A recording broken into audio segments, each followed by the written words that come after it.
Are you seeing errors created by the Windows Store App Library DLL? I'm Sophie Chen, a Windows System Specialist. I'll guide you through a professional system-level restoration. As we prepare to fix Windows Store App Library manually, consider the professional maintenance path for a more stable workstation. This is the Windows Store App Library. This library bridges localized communication between the Windows Store shell and modern Universal Windows Platform (UWP) applications. It manages localized licensing verification, store update notifications, and background localized package registration. Let's transition to the solution, starting with the official Microsoft redistributable. Winstore-app is an essential component maintained directly by the operating system. To resolve this, run sfc/scan now from an administrator command prompt to perform a full integrity scan and repair any corrupted Windows binaries. When a fresh installer fails to clear the error, it typically points toward a deeper conflict within the Windows execution layer.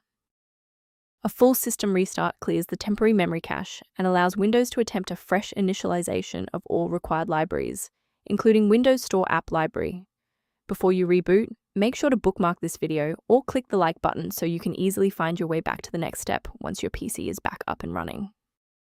Next, we'll move beyond the basics. If your screen hasn't changed after the restart, follow me to step 3. If you need to pause the video while your folders load, don't hesitate. If you're still getting the missing interface error after the reboot, let's re-register the file in the system hive. First, open command prompt as admin. Second, type regsvr32, followed by your file name causing the error, then hit enter. Why are we doing this? Well, legacy interfaces require an active registry entry to be recognized by the OS. Registering the file creates the necessary pointer for the software to initialize the component. Before you wrap up the repair, let's ensure you're following the safest path for your system. Avoid the trap of free file repositories for Windows Store App Library DLL, as these platforms are frequently used to spread persistent browser hijackers and adware.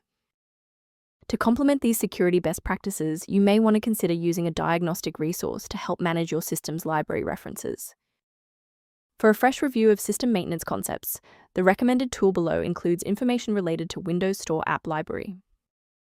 To keep your workstation running with a reliable configuration and ensure Windows Store App Library remains stable, subscribe to our channel and like this video.